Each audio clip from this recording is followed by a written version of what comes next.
Hello student, hope you all are doing well. Welcome back to my channel and I'm going to teach you of uses of have or has. Okay, so in this video I'm going to teach you uses of have and has. So without getting further delay, let's get started. Okay so सबसे पहले मैं आपको बता दूं कि इस video में मैं आपको हैज़ और हैव के यूजेस बताने वाली हूँ। तो बहुत लोगों को कन्फ्यूजन होती है कि कब यूज़ किया जाता है हैव और हैज़। तो चलो बेसिक जो होता है वो मैं आपको बताती हूँ। ये बेसिक से वीडियो में बना रही हूँ। ओके तो हैज़ और हैव जो है वो डिफरेंट फॉर्म है हैव के। वर्ब एक वर्ब हैव है, उसके डिफरेंट फॉर्म हैज़ और हैव है। Okay which is primarily use to indicate ownership. Okay ये यूजुअली ये बताने के लिए हम हैज़ और हैव का यूज़ करते हैं कि हमारे पास कुछ है।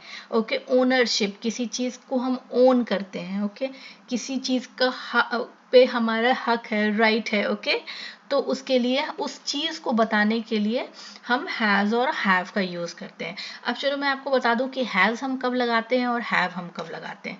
तो यहाँ पर तो जो लिखा हुआ है वो कि has is used with singular subject. Okay singular subject जैसे कि किसी का नाम और third person singular subjects. Okay third person में कौन कौन सा आ जाएगा, ही शी और इट।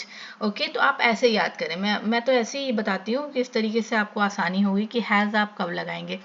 जब आपको ही शी और इट के बारे में कुछ बोलना है तब आप हैज़ लगाएंगे, या नहीं तो किसी के नाम के साथ, किसी चीज़ के नाम के साथ, किसी भी चीज़ का नाम, किसी भी पर्सन का नाम, किसी जानवर का नाम जब आपको बोलना हो तो भी आप, किसी जगह का नाम बोलना तो भी आप हैज़ लगाएंगे। ओके तो इस तरीके से याद कर लें कि ही शी इट या किसी के नाम के साथ हम हैज़ लगाते हैं। अब आती है बारी हैव की। तो हैव कब हम यूज़ करते हैं, तो have is used in all other. इसके अलावा बाकी जो भी चीज़ें बची हो उसके साथ आप हैव यूज़ करेंगे। ओके जिसमें प्लूरल सब्जेक्ट आता है। ओके प्लूरल सब्जेक्ट अब कौन कौन सा हो गया भाई, किड्स। तो अगर सिर्फ आप KID किड बोलेंगे ना तो उसमें आप हैज़ लगाएंगे, लेकिन जब आप किड्स बहुत सारे लोगों के बारे में बोलेंगे तो आपको हैव लगाना होगा। Okay and first person singular pronoun के साथ भी हम यूज करते हैं, सिंगुलर एंड प्लूरल दोनों के साथ। सिंगुलर हो गया आई, प्लूरल हो गया वी। जब हम अपने बारे में बात करते हैं तो भी हम हैव लगाते हैं, और जब हम बहुत सारे लोगों के बारे में, जैसे हम मतलब मैं और मेरे कुछ और लोग मेरे साथ हैं जो, तो हम बहुत सारे लोग हो गए ना, तो वो हम कहेंगे वी। ओके तो उन लोगों के लिए भी हम हैव यूज करेंगे। ओके और second person singular and plural pronoun के लिए भी हम यूज करते हैं हैव का, जैसे कि यू। अब यू में आप सिंगुलर और प्लूरल दोनों ही आता है, हिंदी की तरह नहीं होता है कि तुम और तुम लोग बोलेंगे, हम यू और यू ही बोलते हैं। ओके तुम के लिए भी, सिंगुलर के लिए भी और प्लूरल के लिए भी। Okay third person plural pronoun के लिए भी हम यूज करेंगे हैव, जैसे मतलब दे। तो अब ऐसे याद कर ले कि जब एक से ज्यादा किसी का नाम हुआ, जैसे दो लोग हो गए, या किसी चीज के बारे में जैसे किड्स, ओके चिल्ड्रन, ये सब के बारे में जब हम बोलेंगे तो हैव लगाएंगे। आई के साथ हैव लगाएंगे, वी के साथ हैव लगाएंगे, यू के साथ हैव लगाएंगे एंड दे के साथ हैव लगाएंगे। Okay got it. अब चलो थोड़ा और समझते हैं इसको, हिंदी में थोड़ा अच्छे से समझा देती हूँ। और हैव और हैज़ का हिंदी में जो अर्थ है वो पास होना या रखना। मेरे पास कुछ चीज़ है, मेरे पास अधिकार या संबंध को दिखाने के लिए इसका यूज़ किया जाता है हैव एंड हैज़ का। जैसे कि मेरे पास एक मोबाइल है, मतलब ये मोबाइल जो है ये मेरा है। ओके मैं उसको ओन करती हूँ, मैं इसकी ओनर हूँ। ओके तो वो बताने के लिए आप इसमें हैव का यूज़ कीजिएगा। अब सब्जेक्ट जो है वो आई है, तो मैंने आपको बताया है कि आई के साथ हम हैव यूज़ करते हैं। तो जो सेंटेंस बन जाएगा वो होगा आई हैव अ मोबाइल। ओके इस वाक्य में किसी के पास मोबाइल होने की बात कही जा रही है जो कि अधिकार के भाव को व्यक्त करता है। करेक्ट। मेरे 4 भाई हैं। Okay I have 4 brothers. इस वाक्य में जो बोलने वाला है सब्जेक्ट के 4 भाई हैं और इनमें संबंध है, रिलेशनशिप बताया जा रहा है। ओके इसलिए भी इसमें हैव का यूज किया गया है। अब हैज आते हैं एक बार फिर से, has is a form of verb have. ये तो मैंने आपको बताया ही था कि वर्ब हैव वर्ब का फॉर्म ही है हैज और have. Okay which has several definition and function but is primarily use to denote possession, ownership और the presence of something. Okay किसी चीज का होना, ओनरशिप या किसी चीज़ का पास होना, इन सब चीज़ों को बताने के लिए हम हैज़ का और हैव का यूज़ करते हैं। अब एग्जाम्पल आया, Linda has a book. Linda किसी का नाम है, मैंने आपको पहले ही बताया था कि जब किसी का नाम हो तो उसके साथ हम हैज़ का यूज़ करते हैं। Linda has a book indicate that someone named Linda hold a book in her possession, मतलब उसके पास है, उस बुक पर उसका हक है। ओके, हैज़ का प्रयोग हम ही, शी और किसी के नाम या इट के साथ करते हैं। ओके, अब सेंटेंस बनाने का जो रूल है वो मैं आपको बता देती हूँ। ओके, तो पॉजिटिव सेंटेंसेस कैसे बनाएंगे भाई? हैज़ का subject plus has plus noun. Subject जो है वो हमेशा ऐसा रहेगा जो हैज़, जिसके साथ हैज़ लगे, जैसे ही, शी, इट, किसी का नाम। ओके, उसके पास पैसे हैं, इसका ट्रांसलेशन होगा ही हैज़ मनी। उसके पास बिल्ली है, शी हैज़ अ कैट। राजा के पास मंत्री हैं, the king has a minister. Kamal Kishore के पास आम है, Kamal Kishore has a mango. किसान के 4 बेटे हैं, द फार्मर हैज़ 4 सन्स। बच्चा के पास दूध है, ए चाइल्ड हैज़ मिल्क। ये तो रहा कि हम हैव और हैज़ का प्रयोग कैसे करें, ठीक है, किसके साथ करें, ये मैंने आपको क्लियर कर दिया। अब बात करते हैं कि इनको हम निगेटिव सेंटेंसेस में कैसे यूज करते हैं। ओके, निगेटिव सेंटेंसेस में ये थोड़ा सा ट्विस्ट हो जाता है। ओके, तो निगेटिव सेंटेंसेस में क्या होता है ना कि हम सब चीजों के लिए हैव यूज करते हैं, ठीक है, subject plus do plus not. यहाँ पर हम डू नॉट का यूज करते हैं जब हमें निगेटिव सेंटेंसेस बनानी हो। जैसे कि आई हैव अ फोन, मैंने बनाया, ठीक है, तो इसका मतलब है कि मैं इस फोन को प्रोसेस करती हूँ, फोन मेरा है। ओके, मेरे पास मोबाइल है। ओके, अब मुझे अगर ये बनाना हो कि मेरे पास मोबाइल नहीं है, तो हम उसे कैसे बनाएंगे? ये तो निगेटिव सेंटेंस हो गया। तो जब नहीं के लिए हम हैव में डू नॉट का यूज करते हैं। ओके, नेगेटिव सेंटेंस में हम हैव के साथ डू नॉट का यूज करते हैं। किन किन चीज़ों के साथ? जिसमें हम जो कि प्लूरल नाउन्स होते हैं, ठीक है, प्लूरल नाउन और प्लूरल सब्जेक्ट जो होते हैं, जैसे कि आई, यू, वी, दे, इन सब के साथ डू नॉट का यूज किया जाता है। ओके, सेंटेंस को चेक कर लेते हैं। मेरे पास फूल है। ओके, तो हम कैसे बनाएंगे? I do not have a flower, sorry, फूल नहीं है।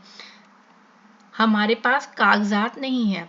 अब ये हमारे बहुत सारे लोगों की बात हो रही है, तो जब आई, वी, यू, ओके, दे, ये सब हो ना, तो इसके साथ डू नॉट लगाते हैं, ठीक है।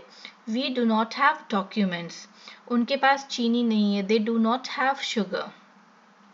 डू नॉट को आप डोंट भी बोल सकते हैं कॉन्ट्रैक्शन फॉर्म में, दे डोंट हैव शुगर।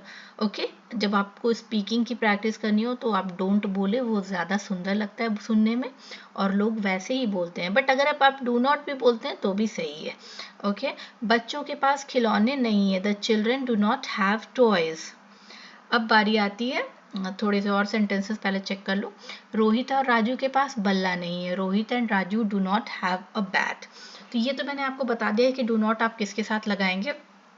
अब बारी आती है कि डज नॉट आप किसके साथ यूज करेंगे। ओके, तो डज नॉट के लिए जो स्ट्रक्चर है वो subject does not plus have plus noun. Okay, तो जो निगेटिव सेंटेंसेस है ही, शी, इट या किसी भी व्यक्ति, वस्तु, स्थान के नाम के साथ हम डज लगाते हैं, डज नॉट लगाते हैं। ओके, और डज नॉट जब हम लगा देते हैं तो फिर हमें हैव को हैज़ बनाने की ज़रूरत नहीं होती है। ये चीज़ को ध्यान में रखिएगा। आप सेंटेंस को इस तरीके से नहीं बना सकते हो कि he does not has a phone, ये रॉन्ग सेंटेंस हो जाएगा। जब आपने डज लगा दिया ही के साथ तो आपको हैव ही लगाना है, he doesn't have a phone. Okay, ये चीज़ बहुत इंपॉर्टेंट है, लोग अक्सर इसमें गलतियां करते हैं, तो मैं आपको बता दूं, क्योंकि हमने एक बार ऑक्सिलरी वर्ब डू को डज में चेंज कर लिया है, तो अब हमको हैज़ को हैव को हैज़ में चेंज करने की ज़रूरत नहीं है। ओके, चलिए सेंटेंस चेक कर लेते हैं। उसके पास गाय नहीं है, he doesn't have a cow. उसके पास सोना नहीं है, शी डजंट और डज नॉट हैव गोल्ड। रोजी के पास चित्र नहीं है, रोजी doesn't have a picture. Doesn't जो मैं बोल रही हूँ ये डज नॉट का शॉर्ट फॉर्म है, कॉन्ट्रैक्शन फॉर्म है। ओके, अब चलिए बताते हैं कि इंट्रोगेटिव सेंटेंस हम कैसे बनाएंगे। ओके, तो इंट्रोगेटिव सेंटेंस बनाने के लिए डू और डज को हम आगे रख देंगे और सब्जेक्ट जो आपका रहेगा उस हिसाब से आपको डू डज लगाना है। Okay, I, we, they, you, इन सब के साथ आप डू का इस्तेमाल करेंगे। ही, शी, इट, किसी के नाम के साथ आप डज का इस्तेमाल करेंगे। ओके, और दोनों में से कुछ भी रहे, डू लगाइए या डज लगाइए, लेकिन आपको उसके बाद जब आप हैव यूज करेंगे तो उसको आप चेंज नहीं करेंगे। ये नहीं कि आपने डज लगाया तो आप हैज करते हैं, that would be wrong. Okay, example देखते हैं। Do does plus subject plus have plus noun. Okay, क्या मेरे पास थैला है?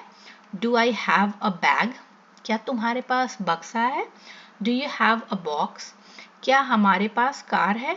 Do we have a car? क्या लड़कों के पास किताबें हैं? Do boys have books? क्या उनके पास घर है? Sorry, do they have a house? क्या उसके पास बोरा है? Does he have a sack? Okay, अब WH क्वेश्चन को बनाने का तरीका सीख लेते हैं। ओके, WH क्वेश्चन में सबसे पहले आप व्हाट लगाइएगा, फिर उसके बाद डू डज लगाएंगे, फिर सब्जेक्ट, फिर हैव प्लस क्वेश्चन, फिर उसके बाद होगा क्वेश्चन मार्क। ओके, तो WH क्वेश्चन को ऐसे ही बनाया जाता है। पहले व्हाट लगाते हैं, जो भी लगाना व्हाट लगाएं, फिर डू डज लगाएंगे, फिर सब्जेक्ट, उसके बाद हैव, फिर उसके बाद जो भी है, मतलब सॉरी कुछ जो भी नहीं, उसके बाद फिर question mark. Sorry, for example तुम्हारे पास क्या है? What do you have? Okay, मेरे पास क्या है? What do I have? हमारे पास क्या है? What do we have? उसके पास क्या है? What does he have? Okay, इसमें भी आपको ये नहीं करना है कि आपने देखा कि सब्जेक्ट जो है वो ही है तो आप सोचोगे कि ही के साथ तो हैज़ लगाते हैं, लेकिन ऐसा नहीं है। सिर्फ और सिर्फ एफर्मेटिव सेंटेंस में ही वो यूज़ करते हैं जिसमें डू नहीं इस्तेमाल करते हैं, राइट। हु के साथ चलो बनाना बता देती हूँ कि हु लगाकर कैसे बनाएंगे। ओके, किसके पास टोपी है? Who has a hat. किसके पास ज़मीन है? Who has a plot. Who के साथ जब लगाते हैं तो हैज़ लगा देते हैं। ओके,